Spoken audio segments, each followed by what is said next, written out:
अगर आपके हाथ पैरों में अचानक बैठे बैठे सूनापन आ जाता है या कई बार बॉडी में या हाथ पैरों में झंझनाहट जैसी होने लगती है, करंट जैसा आने लगता है, तो ये एक आम बात नहीं है। ये थोड़े दिन तो आपको ऐसे लगता है कि ये तो एक नेचुरल है, कोई दिक्कत वाली बात नहीं है, लेकिन धीरे धीरे करके ये एक बड़ी बीमारी हो जाती है और उसकी वजह से काफी कुछ झेलना पड़ता है। तो हम कुछ घरेलू उपाय ऐसे करेंगे जो कि आपके नसों को खोल देगा, बंद नसों को खोल देगा, साथ में जो ये समस्या हो रही है उसे भी ये दूर कर देगा। इसके लिए हम लेंगे 1 गिलास दूध। दूध हर घर में होता है, तो इसे लेने का तरीका कैसा होना चाहिए, 1 चुटकी हल्दी लेंगे हम। कई बार क्या होता है, लोगों को पता नहीं होता, 1 चम्मच भर के हल्दी डाल देते हैं, या कई बार ऐसे भी जो है कोई बता देते हैं 1 चम्मच भर के हल्दी ले लो। कभी भी नहीं लेनी है, वो आपके नुकसान कर देगी। कई बार तो ये हल्दी इतनी ज्यादा गर्म कर देती है, पेट को खुश्क कर देती है कि ये रोग खत्म होने की बजाय दूसरा रोग हो जाता है। तो सिर्फ 1 पिंच, आपके उंगली में 1 पिंच आए ना, बस इतना सा ही लेना है। बच्चे को दे रहे हैं तो और कम लेना है, और आप अगर बड़ों को दे रहे हैं तो आप इसमें 1 पिंच लें, और अगर बुजुर्ग को दे रहे हैं तो थोड़ी 1 पिंच से भी कम दे। इतनी आपको हल्दी लेनी है। और ये वो हल्दी है जो हम लोग खाना बनाने में यूज में लेते हैं, सब्जियों में डालते हैं। ध्यान दीजिएगा, अगर घर की पिसी हुई हल्दी है, उसमें कोई मिर्च मसाले और पिसे हुए नहीं है, तो वो ज्यादा बेटर रहेगी। नहीं तो जो आपके पास है फिर आपका उसका इस्तेमाल ही कर लेना है। अब इसमें मैंने 2 से 3 काली मिर्ची ली है, जिसे कूट करके इसमें हम डाल देंगे। ज्यादा नहीं डालनी है, सिर्फ 2 या 3। बच्चे के लिए डाल रहे हैं तो 1 डाल दें, बड़े के लिए डाल रहे हैं तो 3 डाल दें, और अगर बुजुर्ग के लिए डाल रहे हैं तो भी आपको 1 या 2 इतनी डालनी है। ज्यादा आपको काली मिर्च इसमें नहीं डालनी है। गर्मी के मौसम में आपको थोड़ी चीजें लेनी है, ये गर्म चीजें होती है ना, ज्यादा नहीं लेनी होती है। और जो सर्दी का मौसम में अगर आप ले तो इसे बस इसकी पावर जो है चिन्नी चिन्नी से बढ़ा देनी है, ज्यादा आपको नहीं बढ़ानी है।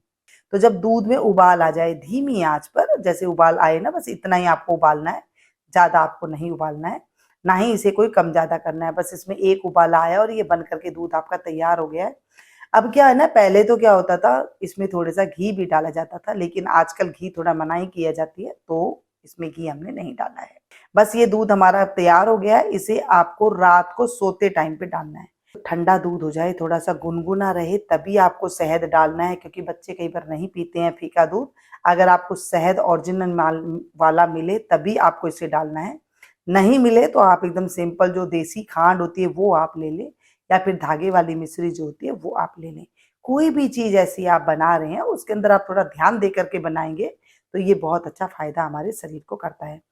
अब ये मैं पुराने जमाने की जो चीजें होती है ना, वही मैं आपके साथ शेयर करती हूँ, और आप लोगों को लाभ भी मिलता है, क्योंकि हम लोगों ने ये चीजें छोड़ दी है और न जाने कितनी तरह की जो है बीमारियां हो चुकी है।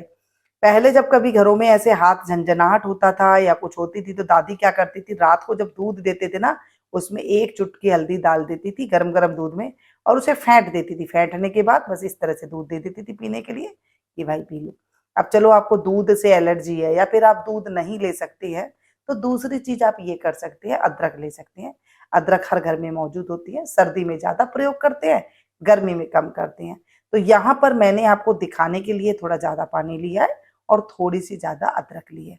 लेकिन जब आप बनाए तो ध्यान दीजिएगा, 1 गिलास आपको पानी लेना है, उसमें सिर्फ आपको लेनी है आधा इंच से कम टुकड़ा अदरक का।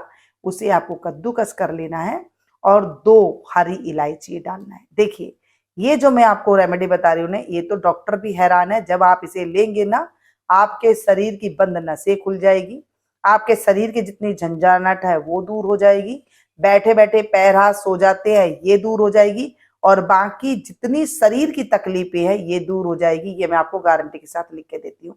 इसके अंदर इतना बढ़िया है, क्योंकि अदरक के अंदर अब आप, जब हम कई बार चाय बनाते हैं, सब्जी बनाते हैं, तो वो एक अलग तरह से काम करता है। जब आप इस तरह से लेते हैं ना, आप जिम जाके आ रहे हैं या कुछ भी करके आ रहे हैं, उसके बाद आपको कुछ पीना है, तो आप इस तरह से भी पी लेते हैं।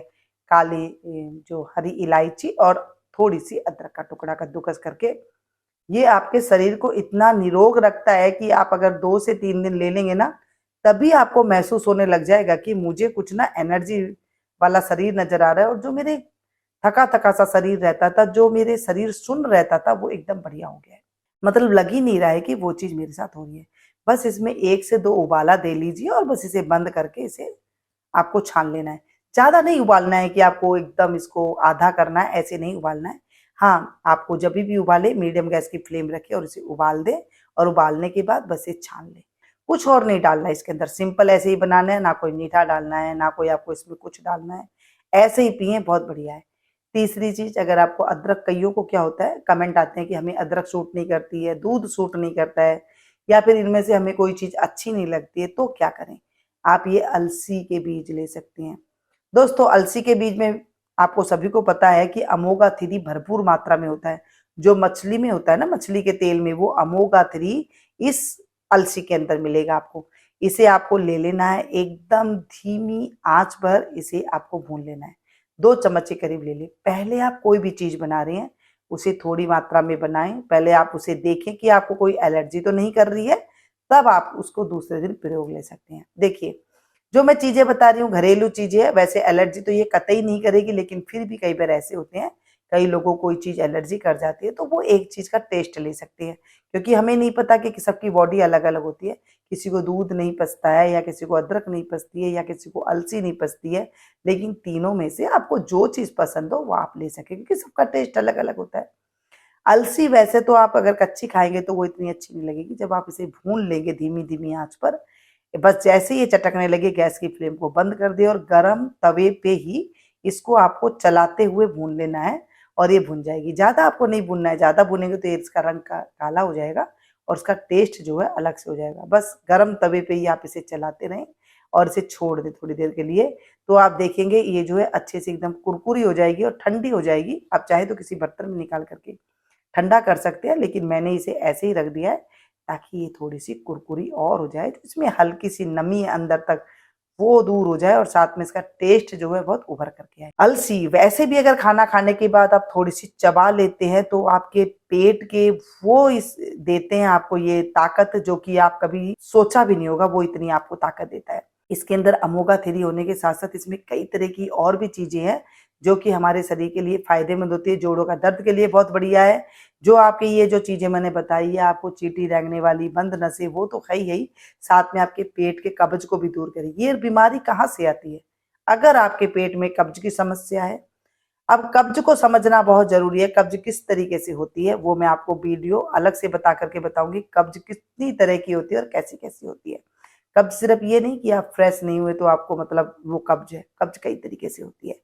अब इसको मैंने, जब ये ठंडा हो गया, अलसी को मैंने पीस लिया। ध्यान दीजिएगा, गरम गरम पीसेंगे तो अलसी से तेल आ जाएगा, अलसी में तेल होता है, तो वो बाहर आ जाएगा, फिर आपको वो अच्छा नहीं लगेगा।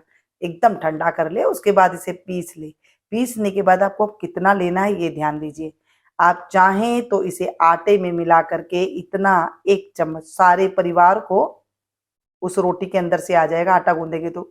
या फिर आप अकेले लेना चाहते हैं तो इसका जो चौथाई चम्मच है, 1 चम्मच जो हम चावल की खाते हैं ना, उसके चौथाई चम्मच आप ले लीजिए। इसे पानी के साथ, गर्म पानी के साथ आप इसे ले सकते हैं रात के सोते टाइम पे। अब जो चीजें मैंने आपको बताई ये कब लेना है, इसे सभी चीजों को आप रात को सोते टाइम पे लेंगे तो वो ज्यादा असर करेगी। लेकिन मैं फिर भी कहूंगी, कोई भी चीज आप ले रहे हैं तो पहले आप टेस्ट करें, 1 दिन पहले आप दिन में ले लें, उसके बाद आपको पता चल जाएगा कि मुझे ये चीज तकलीफ नहीं दे रही है, तब आप उस चीज को रात को इसे ले करके आप सो जाएंगे। आप देखेंगे कुछ ही दिनों में, मैं ये नहीं कह रही कि रात को आप सोएंगे तो सुबह आपको सही हो जाएगा, आप कुछ ही दिनों में देखेंगे, 6 से 7 दिन में आपको रिलीफ मिलना शुरू हो जाएगा। जो आप भर भर के दवाइयां लेते थे उनसे भी सही नहीं हुआ था, ये उससे भी ज्यादा कारगर काम करेगा। क्योंकि देखिए, दूध हल्दी है, हम सभी खाते हैं, वो शरीर के लिए आपको पता है घाव को भरती है अंदर। जब दूध हल्दी लेते हैं ना, वो शरीर में कहीं पर आपको चोट लगी हुई है, कहीं पर आपके सोजन आई हुई है, तो एंटीबायोटिक का काम करती है। तो इसका मतलब ये नहीं कि आपको भर के चम्मच ले लेनी है, जितनी मैंने मात्रा बताई है सिर्फ उतनी ही लेनी है। मैं नहीं चाहती कि मैं कोई भी चीज इधर उधर से सुन करके या देख करके बोलूं जो आपको तकलीफ दे। मैं वही चीजें बातें बताती हूँ जो हमारे बड़े बुजुर्ग दिया करते थे, और ये हमारे शरीर के लिए अच्छा हुआ करता था, और हमने भी इसे बचपन में लिया है। दूसरी बात आ गई अदरक और काली मिर्ची की, तो हम लोग सभी चाय में जब बनाते हैं तो अदरक और काली मिर्ची डालते हैं। चाय के साथ जब बनाते हैं तो वो एक अलग तेजाबी बन जाती है। और जब आप अलग से बना करके पीते हैं अदरक और काली मिर्ची, वो पानी के साथ पीते हैं, तो वो आपके शरीर को डिटॉक्स करती है, मतलब डिटॉक्स वाटर बन जाता है वो। और आपके शरीर में, बॉडी में जितने भी कहीं पर भी जो खून में बनी गंदगी होती है या जिससे झंझनाहट होती है, जो प्रोटीन फाइबर चाहिए वो सब चीज उसे वो देगी और आराम से आपके शरीर से वो गंदगी निकाल देगी। ठीक है। और तीसरी बात आ गई ओमेगा 3। इसके अंदर इतने सारे प्रोटीन होते हैं कि मैं बोलूं जितना कम है। अब इसको रात को लेकर के आपको सो जाना है। आप देखेंगे कुछ ही दिनों में जो आपको बहुत ज्यादा फायदा मिलेगा। ठीक है, ज्ञान की बातें, अच्छी बातें औरों के पास शेयर कीजिए ताकि उनको भी फायदा मिल सके। न जाने किसको इसकी जरूरत पड़ जाए और वो आपको भर भर के दुआ दे। जैसे आप लोग मुझे भर भर के दुआ देते हैं, आशीर्वाद देते हैं, ऐसे ही आपको भी कोई देगा। मिलती हूँ नई वीडियो में नई जानकारी के साथ। तब तक आप लोग देखते रहिएगा मीनू गुप्ता किचन।